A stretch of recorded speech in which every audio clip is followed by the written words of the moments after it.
Honda Click 125.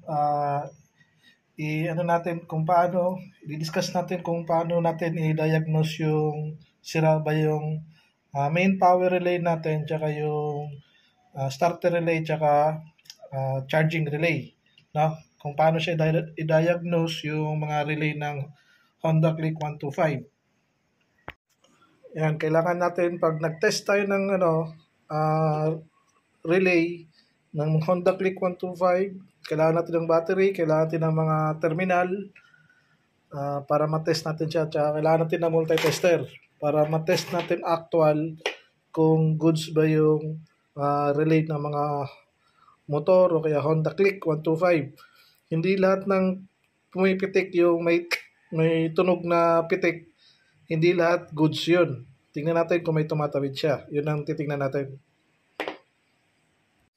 Ayan, ang unang gagawin natin sa multi-tester, punta kayo sa continuity o kaya dun sa sounds. Yan. Diyan. No? Ang unang hanapin natin sa mga relay kung goods ba siya, ang unang hanapin natin kung mayroon siyang normally close. No? Dapat tutunog siya sa normally close. Ano nangyari?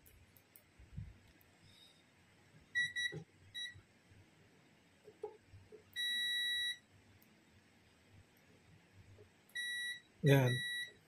Ang normally close natin, ito. Itong dalawa, wala siya dito, wala siya dito.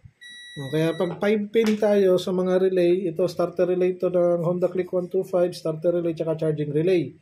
Kaya mangyayari nito, ang normally close natin, yung gitna, tsaka ito. No? Kaya yun yung magiging normally close niya. Yan. Ito naman yung common natin. Yung common, katulad sa diagram na pinakita ko sa inyo, ito yung common, ito yung normally close, ito naman ngayon yung normally open.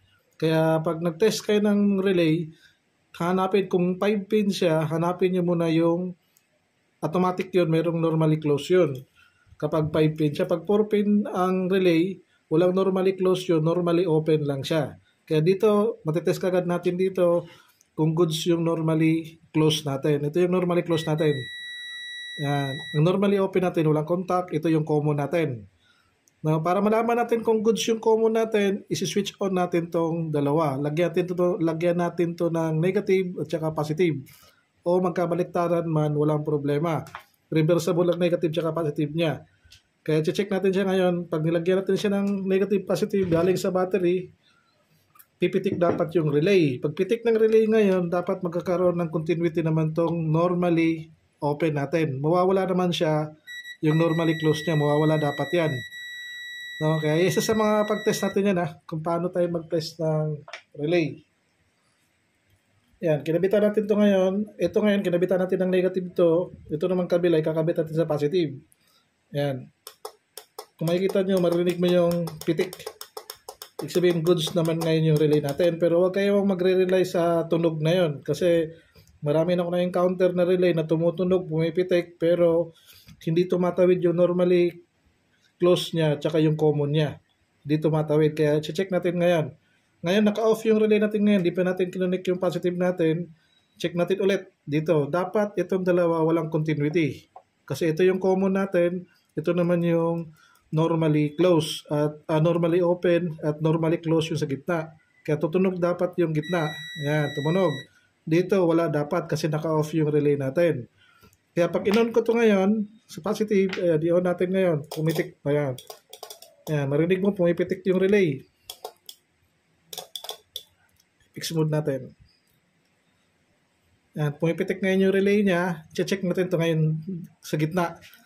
Kanina meron siya, di ba? Dapat pag in-on, naka-on na yung relay, dapat mawawala yung normally close natin tsaka yung common. Mawawalan siya ang contact. Ayan. Hindi na siya tumunog. Ibig sabihin, wala na siyang contact, wala na siyang continuity. Pero dapat naman, tutunog naman siya ngayon dito sa kabila. Oh. Ayan. Ibig sabihin, lumipat na ngayon yung continuity niya. Yung contact niya, lumipat na sa normally open to common. Ito yung common, ito yung normally open. Kanina, yung normally close, tsaka yung common, may contact. Ngayon, naka-on na yung relay, wala na siyang contact. Kaya yun yung command. Ang command natin ngayon is yung negative tsaka yung positive. Negative to, positive to, yung command niya. Kaya yun yung i-check nyo kung paano kayo mag-check ng relay, kung buo pa yung relay natin o hindi. Ito, buo yung relay natin na to. Kasi ngayon kung ito yung suspect nyo, huwag nyo nang gawin suspect to. Pag nakita nyo ganito nangyayari, buo pa siya. Hanapin nyo na yung command niya dito, negative, kung present yung negative niya. Hanapin mo yung command ng positive kung mayroong positive na dumadaloy dito at kung may negative na dumadaloy dito. Kaya ganoon pag-check nyo na, 5 pin to, ibig sabihin meron siyang normally close. Pag 4 pin lang, normally open lang siya. Wala siyang normally close. Tulad nito sa Honda Click 125, makikita mo dito, ito yung command niya, yung dalawa. Ito yung magpapalit-palitan siya.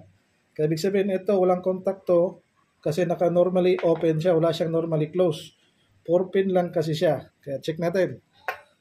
Sa ano to, power relay ng Honda Click 125 naman to. Wala siya. No, ito yung command natin. Yung negative, positive, reversible naman siya ngayon. Ayan. Kaya lalagyan natin ng power ngayon, positive, negative. Titingnan natin kung meron siyang continuity para matest natin kung buo pa yung relay ng ito na main power relay ng Honda Click 125. Unang-una, nilagyan ko ng positive to, pumipitik na siya. Kaya nga sabi ko, huwag mo na kayo mag-confirm kahit pumipitik siya kasi marami na ako na-encounter na pumipitik yung relay pero wala siyang continuity in tumatawid. Kaya dito, ito yung pinaka-final confirmation natin kung goods ba talaga yung relay natin. Dapat i-continuity natin dito. Meron na. Kanina wala nung naka-off yung relay niya.